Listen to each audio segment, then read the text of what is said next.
last month, electric lights and telephones and automobiles and airplanes became available. Only last week did we develop penicillin and television and nuclear power.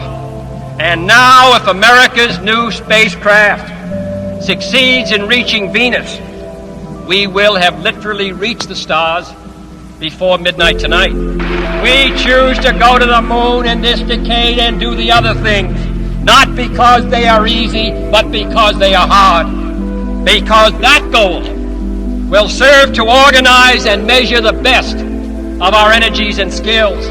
Because that challenge is one that we're willing to accept, one we are unwilling to postpone, and one we intend to win. And the moon and the planets are there, and new hopes for knowledge and peace are there. And therefore, as we set sail, we ask God's blessing on the most hazardous and dangerous and greatest adventure on which man has ever embarked.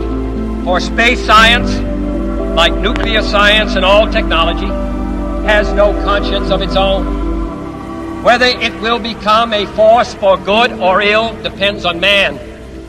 And only if the United States occupies a position of preeminence can we help decide whether this new ocean will be a sea of peace or a new terrifying theater of war. To be sure, we are behind, and will be behind for some time in manned flight.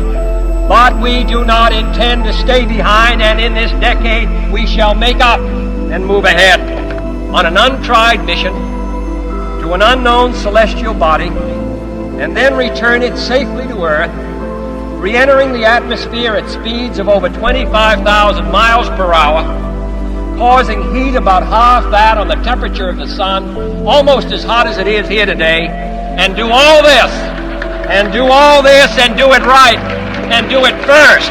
For the eyes of the world now look into space, to the moon, and to the planets beyond.